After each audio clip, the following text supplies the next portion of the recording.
the River of Lakes Heritage Corridor, rich in resources.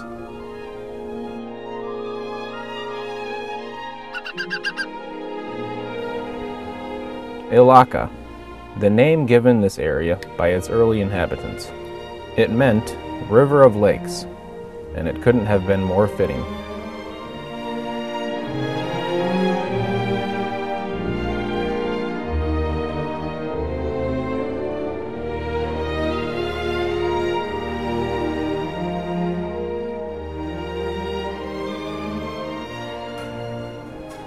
Villages of the Mayaka Indians and the nearby Timucua were situated along the St. Johns River that today serves as a liquid thread, tying the corridor together. Here, they could take full advantage of its natural resources: abundant fish, snails, mussels, wildlife, and native plants. These Indians, and those who came before them, explored this region by way of the St. Johns. They built shell middens.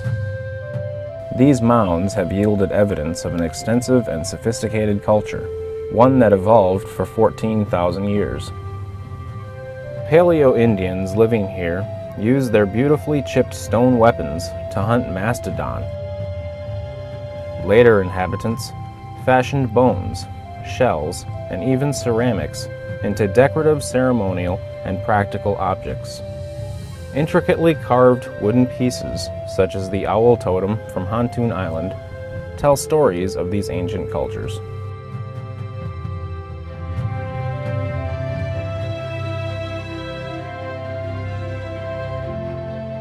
The St. Johns would also be used by Europeans to explore the interior of Florida. A Spanish expedition worked its way up to the village of Mayaka, which was located in the area now known as Volusia. After Florida was ceded to the British, botanists John and William Bartram explored the St. Johns, reporting it to be a blessed land. The first real settlement came when plantations were established at Spring Garden and Lake Beresford for the growing of indigo, sugarcane, and cotton. Once Florida became an American territory, hardy frontiersmen began settling along the St. Johns. A water-powered sugar mill was built on the Rees Plantation at Spring Garden. The plantation was visited by noted American painter and naturalist John James Audubon. It was here that he first spotted the limpkin. But a terrifying Indian war erupted, and the sugar mill at Spring Garden was destroyed. A brave Cornelius Taylor built a home on Lake Monroe, establishing enterprise. The Armed Occupation Act's liberal homestead grants opened the floodgates to pioneers. Almost immediately, Blue Spring and the Hantoon Island area were settled. Jacob Brock began buying land at Enterprise and soon built a 100-room hotel that was the premier destination on the St. Johns. His steamboat line provided the first regular transportation up the river, ensuring the growth of Enterprise and heralding the start of the steamboat era on the St. Johns. Volusia County was formed that same year, with Enterprise as the county seat. At the time, there were fewer than 30 families living within the entire county. With the outbreak of Civil War, Volusia County plantations supplied cattle, cotton, and other provisions to the Confederate forces. Spring Garden Plantation was burned down a second time by retaliating Union soldiers for this reason. The end of the war triggered a population boom that continues today. Steamboat travel and tourism grew by leaps and bounds. By 1870, the population of the county topped 1,700. New York wine importer Frederick DeBerry built an impressive mansion on 5,000 acres north of Lake Monroe. It was used as a hunting lodge and as the family's winter home for 7 decades. Today, DeBerry Hall has been restored and is open to the public. DeBerry formed his own steamboat line, carrying freight, mail, and passengers on the St. Johns. The Thursbys settled at Blue Spring before the Civil War and built a new home on the Indian Mound there in 1872. They carried on an active tourist trade at the spring. Dr. Seth French and 6 friends founded Orange City. His home, Fairview Cottage, is still owned by the French family. H.H.D. Yarman built the town's first hotel, now the 1876 Heritage Inn. Settlement continued to spread throughout the corridor. The area now known as Pearson was home of the Mount Zion Primitive Baptist Church. Pearson is known today as the fern capital of the world.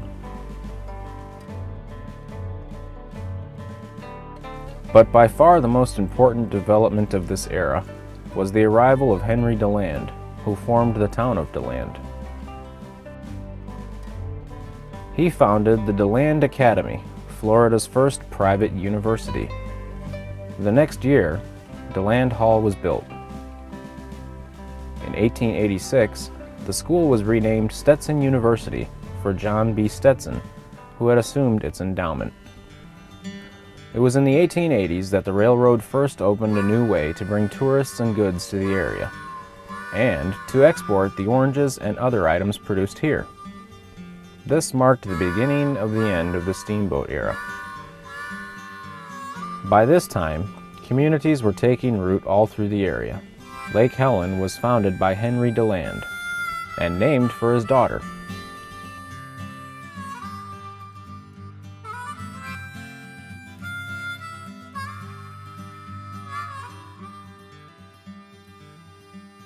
The towns of Seville, Pearson, and Barberville flourished along the new rail lines, displacing Volusia as the primary commercial hub. The Casa Dega Spiritualist Camp was formed by George Colby and is the oldest religious community of its kind in the southeastern United States.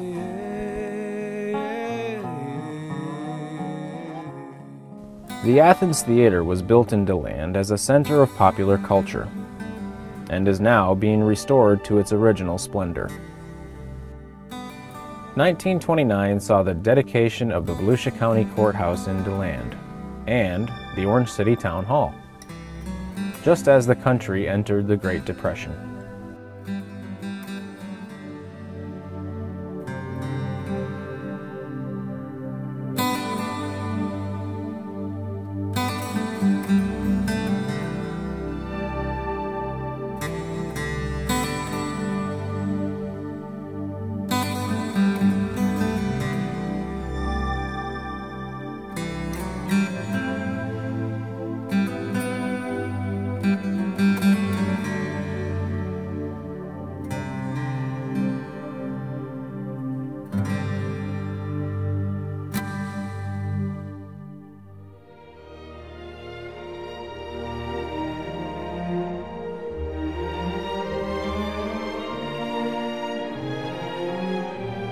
The River of Lakes celebrates its cultural diversity with a year-round palette of events.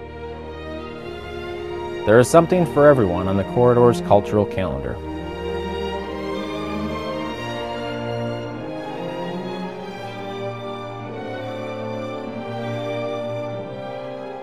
The annual Cracker Day Rodeo, held at the Volusia County Fairgrounds, showcases the talents of members of the Cattlemen's Association. Enterprise holds a festival with local musicians. Music of the St. John's lullaby. And exhibits relating to the history and resources of the area.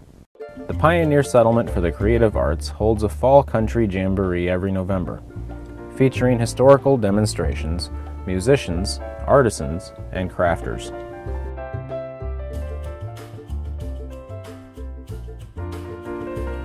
Open all year long is the roadside Barberville Produce, selling all those items you just can't find anywhere else. And the Volusia County Farmers Market is held weekly at the fairgrounds.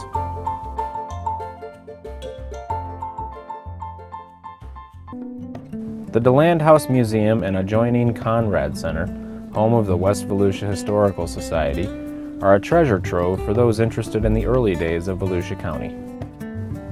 And the historic downtown area is home to many art galleries and antique stores. The Sands Theater Center and Museum of Florida Art feature professional theater productions and art exhibits.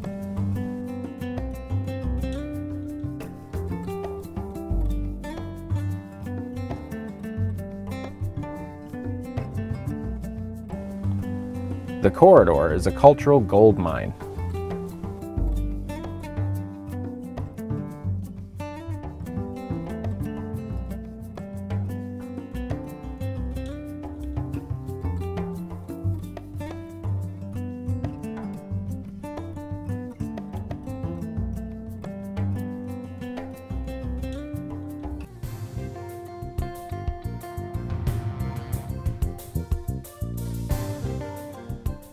Like to play outdoors? You've come to the right place. From cycling tours to watching butterflies, the corridor offers an activity to recreate you.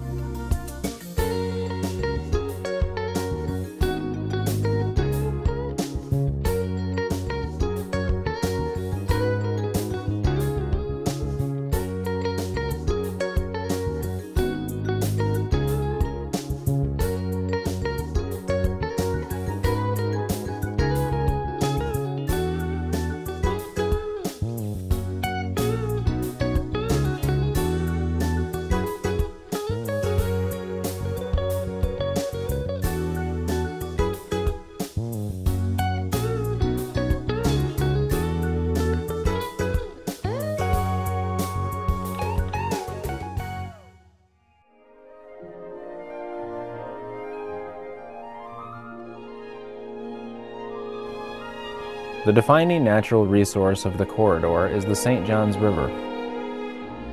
Its tributaries, lakes, and beautiful springs. It is the only river in Florida designated an American Heritage River. Blue Spring is the largest and most powerful spring on the St. Johns, pumping more than 100 million gallons a day. As many as 200 endangered West Indian manatees can be seen during cold weather, reveling in its 73-degree waters. De Leon Springs was home to Native Americans for over 6,000 years. Today, it is a choice place to swim, fish, picnic, and play. Gemini Springs is a county park with 3 mesmerizing springs, walking and biking trails, and a dog park complete with water fountains. It is home to bald eagles and many other wildlife species. Green Springs, located at Enterprise, has been acquired by the county and is being developed as a park. Conservation areas located within the corridor, along with our national, state, and local parks, provide a myriad of habitats for many endangered wildlife and plant species.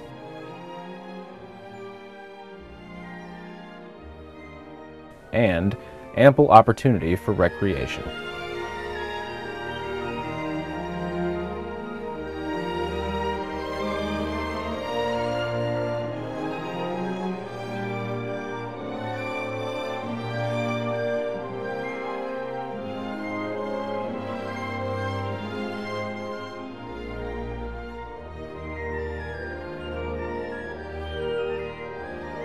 The River of Lakes Heritage Corridor welcomes you for a visit. You'll be awed by its scenic splendor. Choose your path. Take a drive. Lakeshore Drive in Enterprise.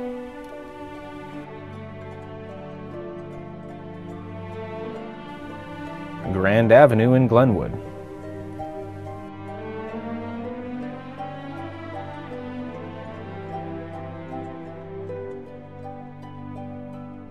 DeLand's Historic Homes.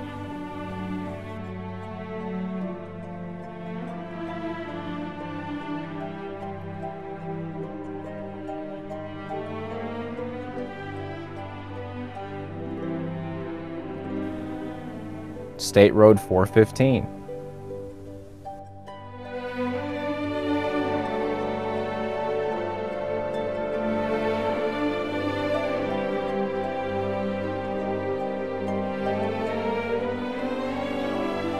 State Road 11.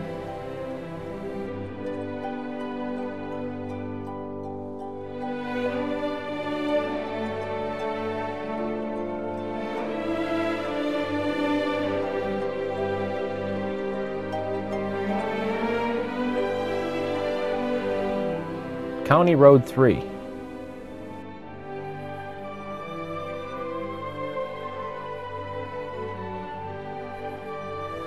Spend a day, or spend a lifetime. The corridor captivates, entertains, and enriches the lives of those it meets.